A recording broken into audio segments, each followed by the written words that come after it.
Okay, so that takes us to 12. It's time to get going. I'll encourage you to check your test against the posted solutions. After you've had a look, let me know if you have any questions. I've got everything posted there for you. That was one of the examples that I posted in one of the lecture notes. In general, when I do a test, I try not to give anything that's sort of out there. So, you know, I'm not going to try and do any sneak attacks on anybody. So, before we get started, I guess I just wondered, does anybody have questions about this whole Monfa strike business? Anybody wondering about it? Yeah? I don't know any detail about that, so if you could just elaborate a bit. Okay, so elaborate a little bit. So Monfa is the union of faculties and librarians, basically. People who teach are part of Monfa. Monfa has been ongoing negotiations for contract renewal for a while with the administration. Those negotiations have broken down and there hasn't been communication for a little while. So Monfa is taking what's called a strike vote on Wednesday. It's the day after tomorrow, the 18th. They're anticipating that the strike vote would be in favor of a strike. That's an anticipation. Nobody's credited. They can't say what's going to happen, but that's what they expect. If that vote comes back as a yes, it doesn't automatically mean a strike action. It means that strike is now one of the things on the table. So kind of the options are to remain at an impasse, back to the negotiations, or have a strike, or have a lockout. So those would be the four options. And there's kind of no telling at this point what would happen. If there were a strike action, I would not be allowed to teach. That would be in violation of my contract and they could fire me. So I wouldn't be allowed to teach. In some limited sense, I could communicate with you, but not about teaching. So I couldn't teach you any course material if there were a strike. I'm just not allowed to. What would happen with classes would not be for the Monfa union to say. It would not be their decision. That would be the administration's decision, and they would have to communicate that to you if there were a strike. If there were a strike, certainly as soon as that was over, I would be very committed to getting back, trying to get you up to speed, being flexible with due dates and accommodations and whatever was needed to get you up to speed for the rest of the semester, so that your needs were being met and that we were meeting kind of the primary outcomes of this course. So that's kind of as much as I know at this point. Any questions? No? Okay. I would encourage you perhaps to try and get a little bit informed. There is information out there. Monfa on the union side does have an FAQ specifically for students, so you could see that. The Mon Student Union has information out there. Probably Memorial has information posted as well. I would encourage you, though, to take what information you find in light of who's presenting the information, because everybody talks about things from their own point of view. So you would have to distill sort of what you feel is the truth, whatever truth actually means. So there is information out there if you kind of start Googling for it. Okay, so I guess we're okay to get on with class for today. Last time we did Gauss's law. We're going to keep going with that. We should finish that up today and be able to start on our energy chapter.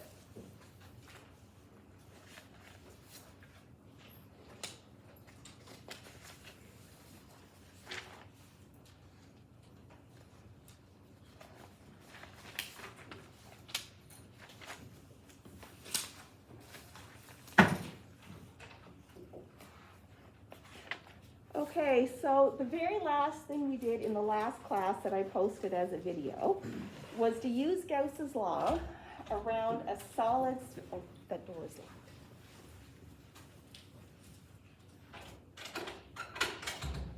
To use Gauss's law around a solid sphere of insulating charge to find the electric field around that sphere. What we're going to start with today is to use Gauss's law to find the electric field near a uniformly charged plane with a charge density that we call sigma. We did this, we found the electric field around a plane, But the way we did it first was to start the hard way. So we started with finding the electric field due to a ring of charge. Then we built those rings into a disk, and we did that integral to find the electric field of a disk. And then we let the disk have a radius of infinity to find the electric field of a plane. That was a lot of work, okay? So now what we're going to do is let's apply Gauss's law. Our plane has charge sigma, which is the total charge divided by the total area. And we're going to apply Gauss's law. The net electric flux is the integral of E dot dA equals the net charge enclosed by our Gaussian surface divided by epsilon naught. And we're going to see that this is an easier way to do this problem. And in general, Gauss's law makes these problems a lot easier because we can take advantage of the symmetry to find our answers. So we're doing our Gauss's law, we're doing an electric field or an integral for the electric field over a Gaussian surface. It's the charge enclosed by the surface divided by epsilon naught. So the first thing we have to do is pick a Gaussian surface. That tends to be the challenging part of these problems. And in general, I recommend that your Gaussian surface looks like your object. Okay, so we have this plane, it's a line. I brought models. So for my plane, I just have a piece of cut out from a folder. For my Gaussian surface, I'm going to pick that to be a box that sticks partly out on one side and partly out on the other side. So my Gaussian surface is going to be the pink box. All right, I like this because the geometry matches, and I think when I get around to doing an integral, this is going to be easy to do. Okay, so we're going to pick our Gaussian surface, which is going to be a box. On this picture, this is the 2D view. My box sticks out on this side, sticks out on this side. The 3D view, I don't draw so well. So here's what it looks like on the 3D view and through the back as well. Okay, so that's our Gaussian surface, is going to be a box. Are we good to here? All right. So I cheated and I redrew my diagrams using the computer because that was way easier for me. If you downloaded the slides, you should have that available to you. So here's a 3D version of the plane. That's the light blue one. My Gaussian surface is the box out on both sides. Here's a side view. So this is what it looks like if you look at it this way. So that's this picture. And then there's a top view if you're looking at it head on. We're going to use these pictures to help us see the angle between the electric field and the area vectors. So we want to start applying Gauss's law. So we're talking about our net electric flux through the Gaussian surface.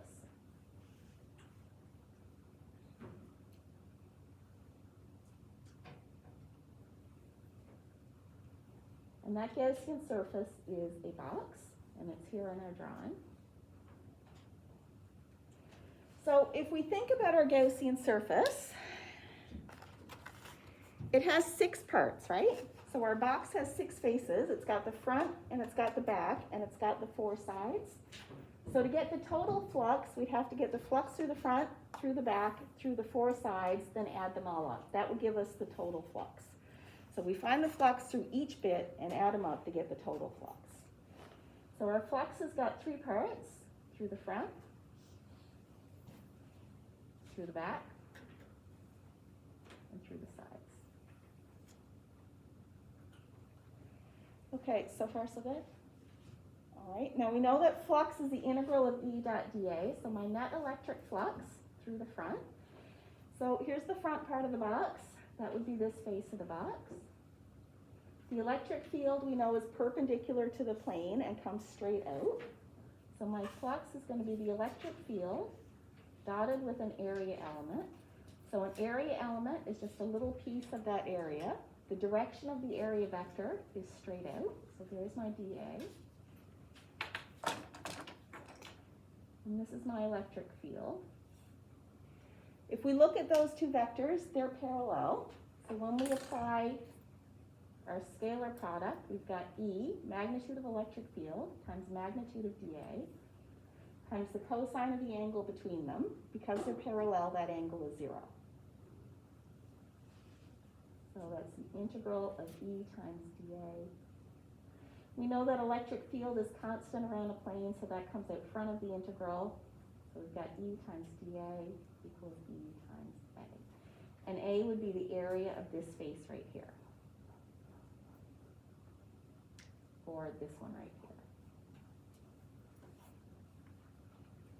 Okay, so there's my flux through the front face of the box. My flux through the back face of the box is the same as through the front. So the little bit of area sticks out here, dA. The electric field points this way. Those two are parallel, so my net electric flux is going to turn out to be E times A. And then my flux through the sides, well, if I think about my area vector on the sides, the area vector sticks straight out. So my area vector here is this way, here is this way, here is this way, here is this way. Whoops.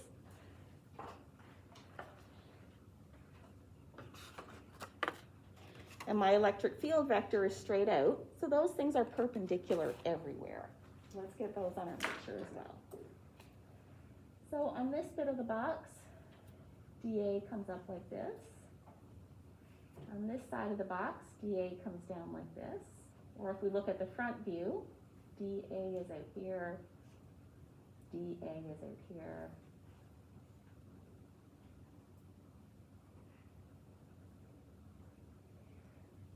So this shows us that the area element is perpendicular to the electric field everywhere. So we do the integral of E dot dA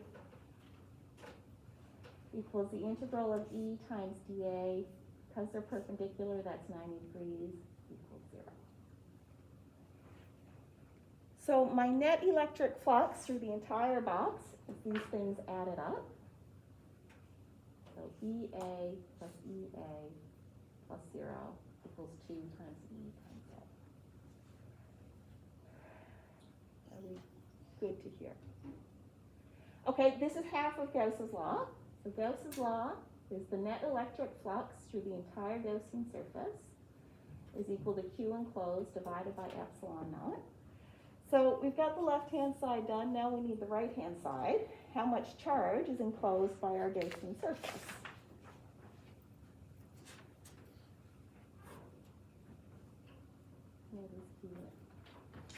Well, our Gaussian surface is this box right here. The amount of charge that's enclosed by this Gaussian surface is however much charge is on the plane with the same area as this face, right? So the only bit of plane that's inside the box has area A, right? So that's how much is inside the surface. So my Q enclosed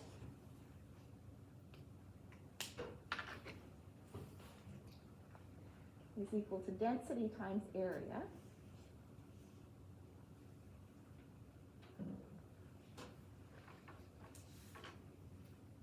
My density was given as sigma. My area of my face, I labeled that as A, so I'll use A here again. Okay, now I'm going to put everything together. So net electric flux is equal to Q inside over epsilon naught. My net electric flux was 2 times E times A.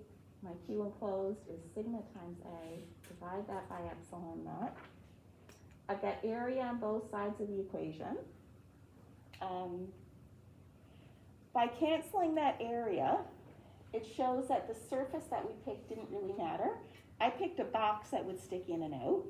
In the old school textbooks, they always pick like a little cylinder, they call it a pillbox. If you had picked a cylindrical surface to stick in and out, that would have been fine too. It would have worked out the same way. So if you're using a different textbook, they might have a cylinder instead of a box. Doesn't matter, because your A's cancel anyway. Solve for the electric field, you get sigma over 2 epsilon naught. It is a vector, so we'll say it points out of positive or into negative.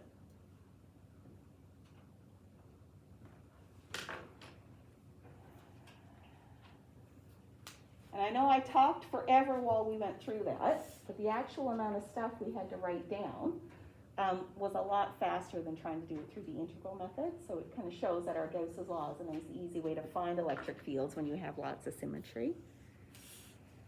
Okay, any questions?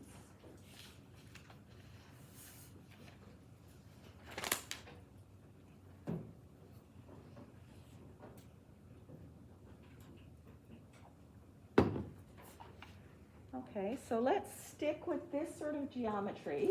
Let's take it up a notch.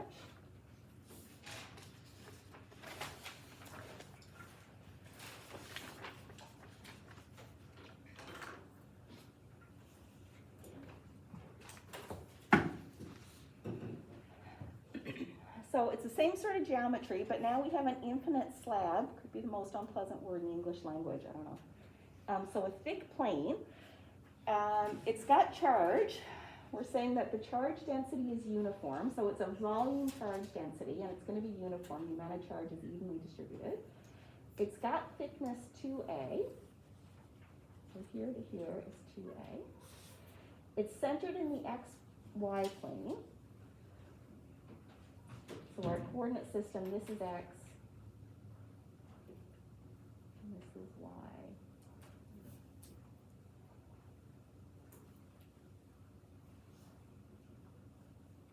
X, y, and z.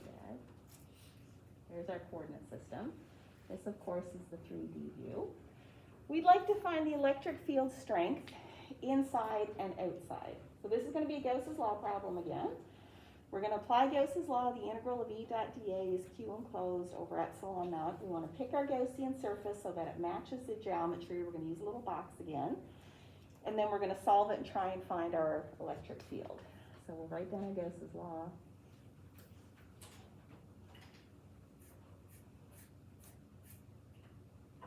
So the first thing I'm going to do is, instead of a 3D picture, I'm going to work with a 2D picture. So I'm just going to draw my block of charge again. So from a front view. I'm going to put my coordinate system in there.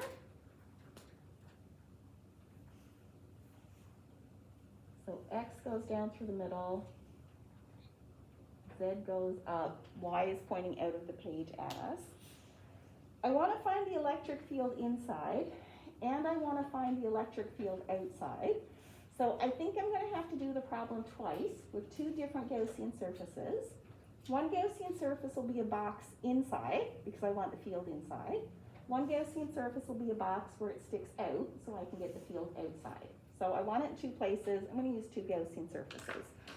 We'll draw those two Gaussian surfaces next. So here's my first one. Here's my box inside. So this is for finding my information inside. And I'm going to do a box that's partly outside.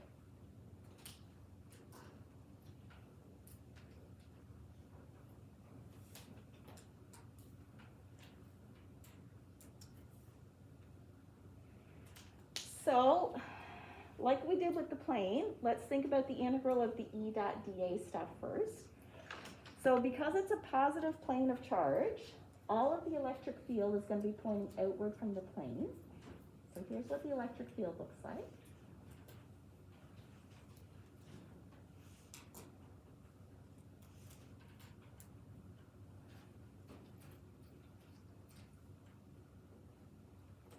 And for our Gaussian surface, our box, it's going to have an area element here, dA, that points up. On the sides, they'll point out.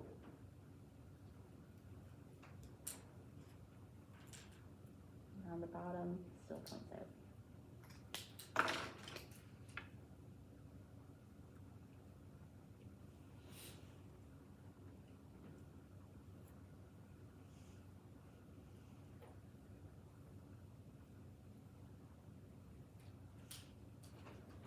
And if I were drawing in 3D, the front of the box would have an area element that pointed straight out from the front. Okay, still good? Okay, so far this is mirroring quite a bit of what we did in the last part. So let's look at what's in common as we try and find our net electric flux. So for both inside and outside, the net electric flux is the integral of E dot dA. And we have to think about three bits: top, bottom, sides. The net electric flux through the top part of the face is the integral of E dot dA. So my E points up, my dA points up, those two things are parallel. I've got E times dA times cosine 0. The electric field is going to be constant from a constant distance away. So I've got E times the integral of dA, E times A, where A is the area of that face of the box that I picked. So this is the same as we did for the plane. Looks like everybody's okay. All right, for the bottom, the flux through the bottom is the same as the top.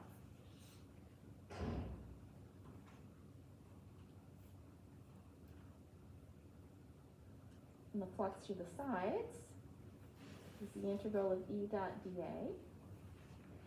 My electric field and my area vector are perpendicular everywhere on the sides. So the angle between those two things is 90 degrees, no flux through the sides.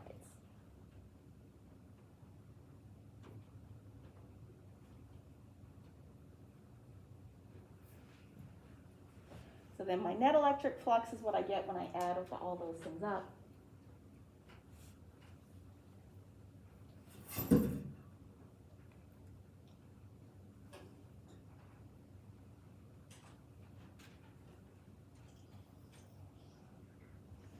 So this result applies to both of these. The geometry is the same, the dA vectors and the E vectors point the same for both. So I can apply this result, that my net flux is 2 times E times A, to both the inside and the outside. Where things are different is the amount of charge.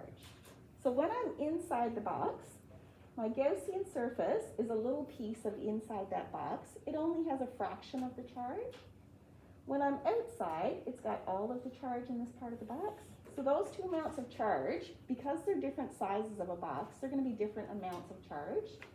So as I go through inside and outside, I'm going to get different amounts of charge to use in my Gauss's law. So we'll get at that part next. So we want to deal with Q inside. So for the inside the part, so we want the amount of charge enclosed in this box inside the Gaussian surface. So the net charge inside that box is going to be the charge density times the volume of the Gaussian surface. Okay, so the amount of charge is density times volume. We're using density charge, we're using volume charge density because it's a 3D object. Okay, so what's the volume of this Gaussian surface? So my box has a height of 2A, so from here to here is A, here to down here, this is minus A, this is plus A. So those two distances are A. My box goes from here to here. That's a little bit on the Z-axis. So from the center to the top of the box is going to be plus Z. And then to the bottom of the box takes us down to minus Z. Okay, so to get our area, or our volume, it's the area of the face times the total distance from here to here. So times 2 times the absolute value of Z. Okay, we want volume to be a positive number, that's why we're using Z. So Z is your distance from the midpoint, either to the top of the box or to the bottom of the box. 2Z because it extends both above and below. So we're going for that signature there. Good here? Okay, so that's my Q inside. I'll put that together with my Gauss's law now. So my net electric flux, E dot dA, equals Q in over epsilon naught. E dot dA is 2 times E times A, equals density times area times 2 times the size of Z divided by epsilon naught. Now we'll simplify the algebra a little bit. I've got A on both sides, and I've got 2 on both sides. So my electric field inside that box is the density times where I am, how far from the midpoint, divided by epsilon naught. It is a vector, so I'm going to say it points outwards because it's a positive charge.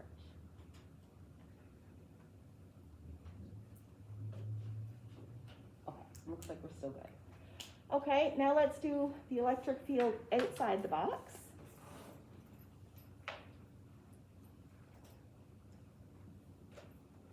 So Q in equals density times volume. We got to be careful here.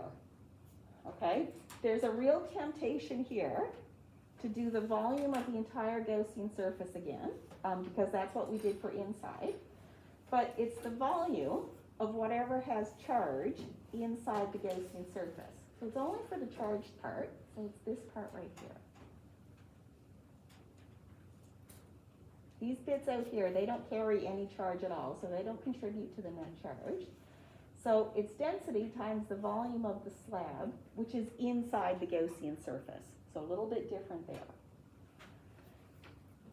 So then we've got density. Volume is area times the height. 2 times A. Okay, so from here to here we said was 2A. Okay, we'll put it together with our Gauss's law.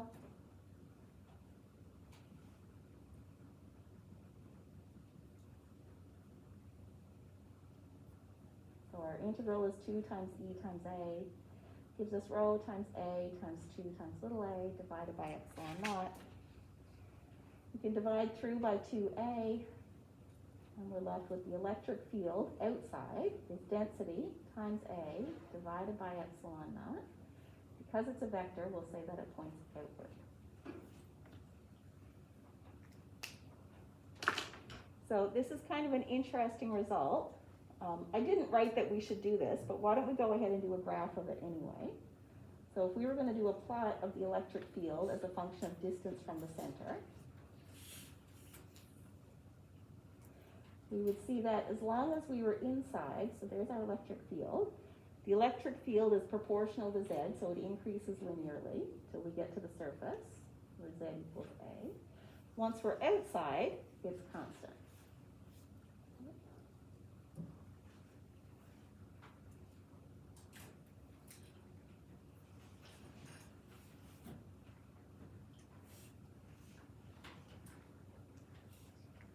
Okay, questions?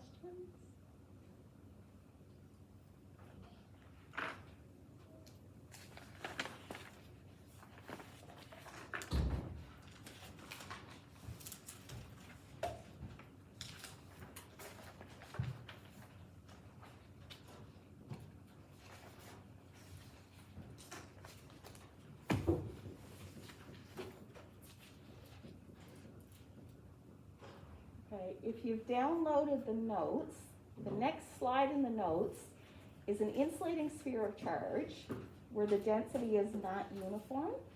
I have decided that maybe this is going to be a little bit too complex for us this semester. So I'm going to call this a Jedi problem. If you would like to sort of stretch your mind a little bit and see if you can figure it out, then by all means, you can give it a try and come check with me and see if you get the right answers. But I'm going to say that this one is above the level that we put on a test. So don't expect to see this on a test or an exam. So this will be purely, can you see if you can extend all of those ideas? It's a bit trickier, so so we'll mark it Jedi and say that we won't do that one on a test. But if you're interested, you can come see me and we'll go through it.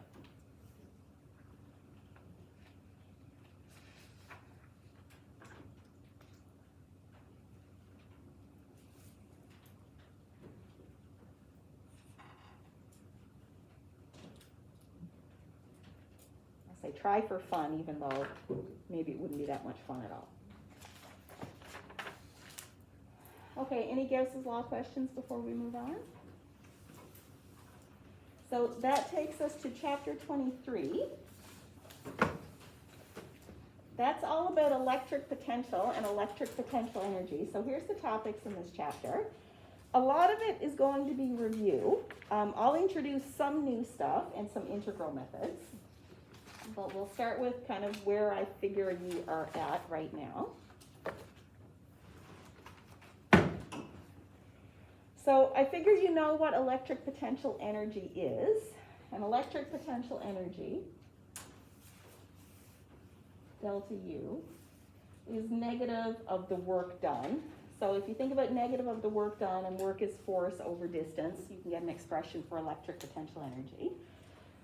Between the plates of a capacitor, electric potential energy increases linearly with distance from the negative plate. So S is your coordinate system from the negative plate.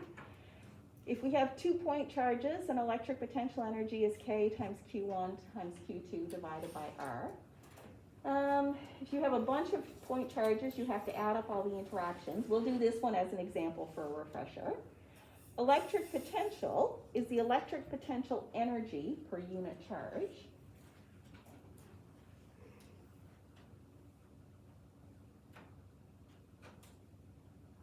Just like electric field is the force per unit charge. So electric field tells a charge what force to feel. Electric potential tells a charge how much energy to have. So that's your relationship between potential and potential energy. Between the plates of a capacitor, it's the field times the distance. Around a point charge, it's KQ over R. If you have a bunch of charges, you just add them all up. Electric potential is a scalar. It's pretty important. So no directions there. Electric field and potential are related. So electric field is the change in potential with respect to distance. We're going to do some examples about that too. We know that energy is conserved. So final energy would be kinetic plus potential. That's equal to initial energy, which is kinetic plus potential plus any work done. Typically, work done by non-conservative forces means work done by friction, and almost always that's zero in these problems. You don't have a whole lot of friction on little electrons. And then I expect you probably also know about electric potential lines. Those are a different way to visualize the electric potentials, and they're just lines on a map showing places with equal potential. So we'll go through those a little bit too. Okay, so let's start with some review examples.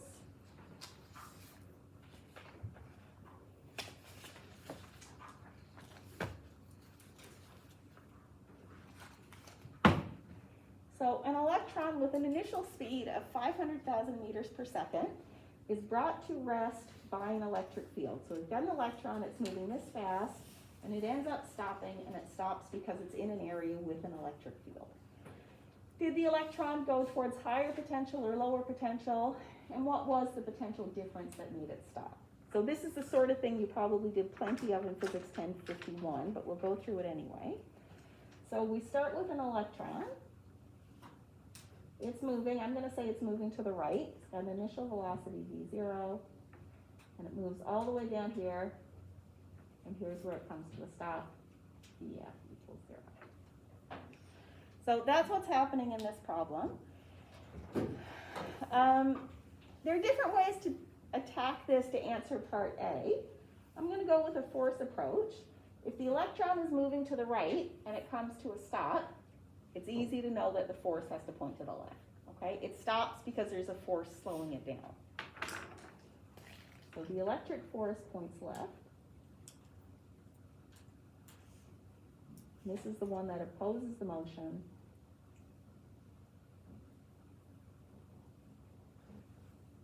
It's the one that stops the electron.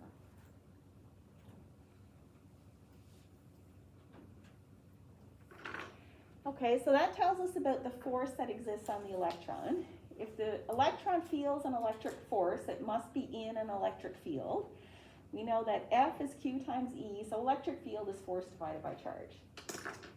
So our electric field that the electron is sitting in is the force divided by the charge on an electron.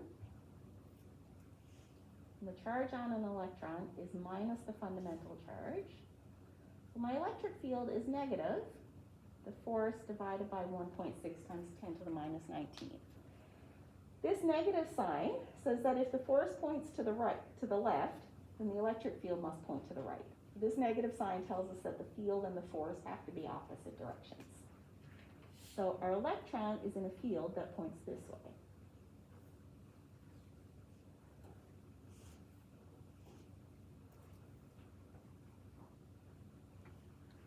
So there's our electric field, which is minus F over E.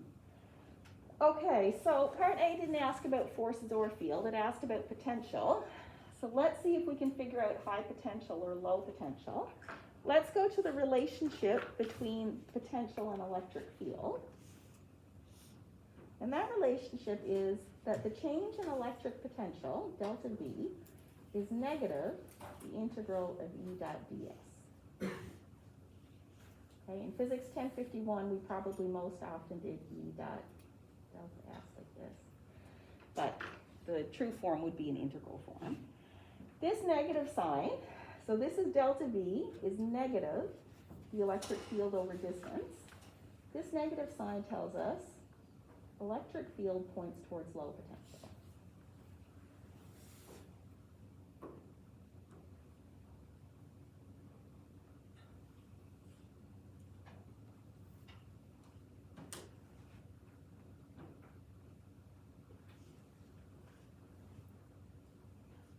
And that's always true.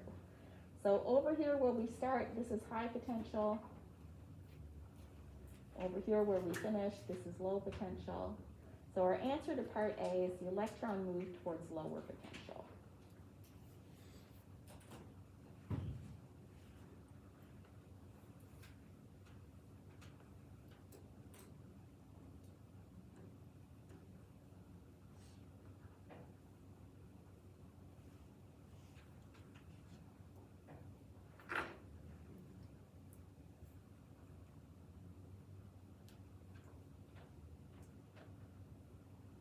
So there's our part A. Part B, okay, we know it moved through some potential difference delta V. What was delta V? So let's see if we can apply conservation of energy, and we'll find that change in potential difference. So part B, we'll write down our expression for conservation of energy. Our final mechanical energy is our initial mechanical energy plus work done by non-conservative forces. There's no friction or anything like that, so the work done by non-conservative forces is 0. We'll get that out of the way at the beginning. Our final energy is kinetic plus potential. Our initial energy is kinetic plus potential. Next, we can relate potential energy and potential. So potential is energy per unit charge. V is U over Q. That means U is Q times V.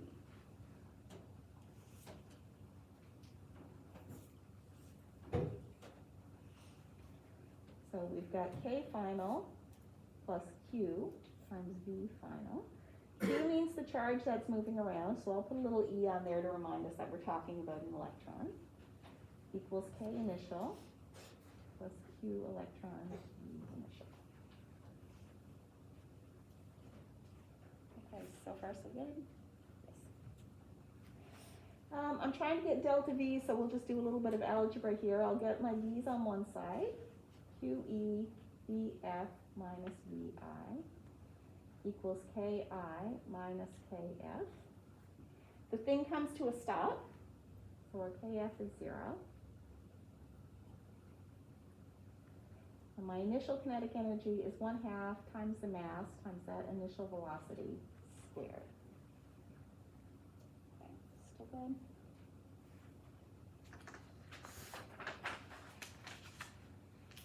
So VF minus VI, that's the delta V that we're trying to find. Delta V is 1/2 mVO squared divided by the charge on an electron, which is minus the fundamental charge. We can put in our numbers.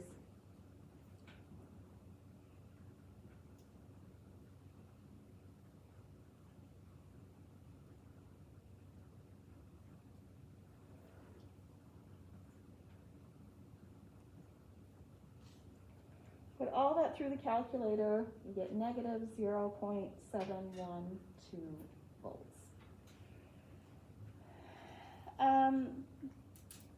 If this were a problem that you were trying to work out for a test or a homework, and you didn't know how to figure out part A, like if you didn't think about that force and electric field business, you could jump ahead to part B. You see that your potential difference is negative. That also tells you it moved towards lower potential. So often if you're kind of not getting a conceptual answer, you can go ahead and do the math answer and then think about it that way. You know, it's a viable way to solve a problem too. Okay, questions? No, okay, I think we have time for one more example before we have to quit.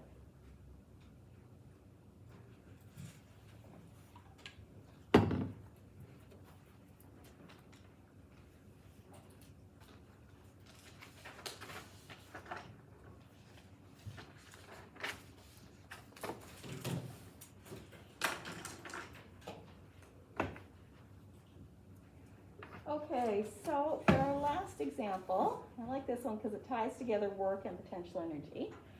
How much work is needed to assemble an atomic nucleus with 3 protons, so like the lithium nucleus, if we model it as an equilateral triangle with a side length of 2 femtoliters? So we start with nothing, we bring in 3 protons from very far away, and we put them on a triangle like this, where every distance r is this value right there. So if we want to think about this, how much work do we need to put into this system? How much work do we have to do to make this nucleus? If we're thinking about work and energy, we're probably thinking about conservation of energy. So let's start by writing down conservation of energy. E final equals E initial plus work done by non-conservative forces. No friction, anything like that. So our work done by, work done by non-conservative forces is us forcing that nucleus together. I'm sorry, the brain fog of COVID is very real, so sometimes it's hard for me to keep track of my thoughts. I am doing my best. So our final energy is going to be the energy when it's all assembled. Our initial energy is when everything's off at infinity, and work done by non-conservative forces is us pushing this nucleus together. Okay, so this is what we're trying to find.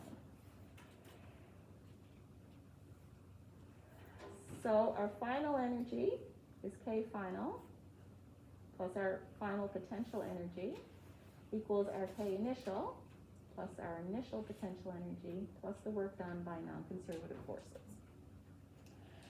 So we're going to assume that we start and stop at rest.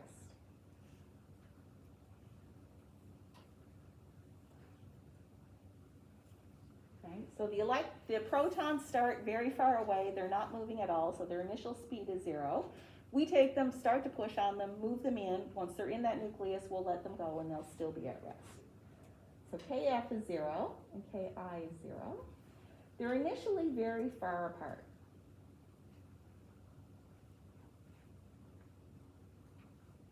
If they're very far away initially, our initial is about equal to 0. So any potential energy would be about equal to 0.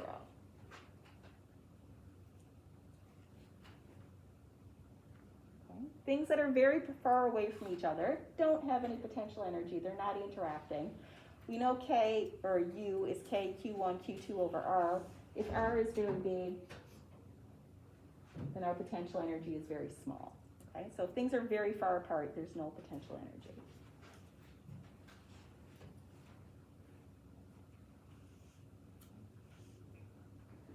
Okay, so this guy is about equal to 0. So the work done that we're trying to figure out is our final electric potential energy. We've got 3 charges here, so we have to think of the potential energy of all of them. So there's 1, 2, and 3. So our total potential energy will be the energy between charges 1 and 2, the energy between charges 1 and 3, and the energy between charges 2 and 3. So we look at each combination. They all have a potential energy between them. We add up all the different possible combinations, and that's how we get the total potential energy. So K Q1, Q2 over R1 plus K Q1, Q3 over R13 plus K Q2, Q3 over R23. Here we know that Q1 equals Q2 equals Q3. They're all protons, so they're all charged on a proton, so they're all the fundamental charge. R12, R13, and R23 are all the same, equals that value R. So we've got 3 times K times E squared over R.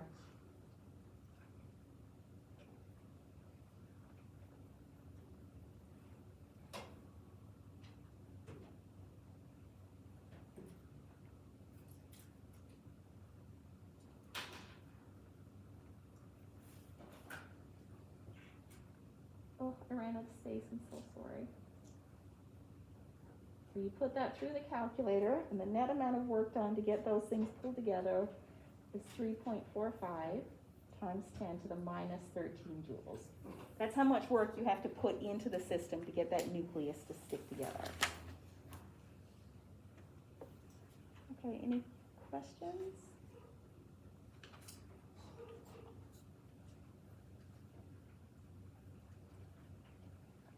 Okay, we still got 5 minutes, and I don't want to quit just yet. So we'll set the stage for what we'll do on Wednesday.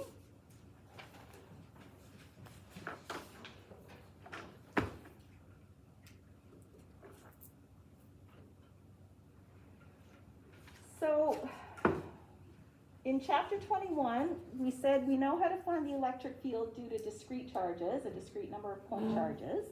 We found each electric field, we broke it into components, we added up the x's, added up the y's, and we found the net electric field. Then to do a continuous charge distribution, we squeezed all those charges together, we recognized that the sum became an integral, and we found the electric field by doing an integral. We can do the same thing with potential, but the good news is that this part is a lot easier, and the difference is because potential is a scalar and electric field is a vector. When you're doing this with electric fields, you have to be really careful with your components. You're thinking about the symmetry and the cancellations. Your potential is a complete scalar, so you don't have any of those components to worry about. So if we have these 7 charges here, each charge makes a bit of potential at point P, and to get the total potential at P, we would find the potential at 1, KQ1 over R1. R1 is from the charge to the point. We would find the potential at 2, KQ2 over R2, where this is R2. And the potential due to charge 3, where this is R3, and so on, that. So my total potential at point P would be the sum of K times each charge divided by each distance. That's how we'd find the total one. We'll write the word scalar here so we don't forget.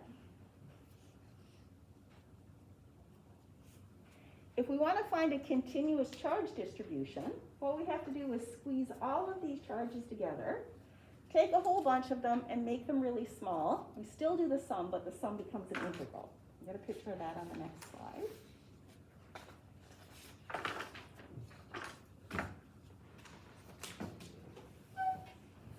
So we take our charges. This one is discrete.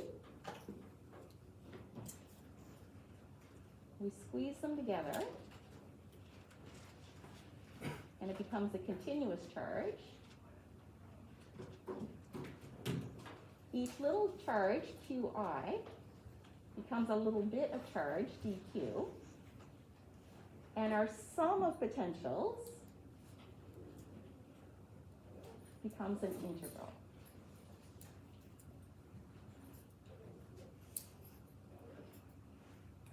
Okay, so this is probably a good place to stop. So we'll quit there. We'll pick this up on Wednesday with an example. I don't have time to stay after class today for any questions because I'm running to the education building for another class. I should be in my office most of the afternoon though, so if you want to swing by and pick up your test or ask any questions, you can get me there.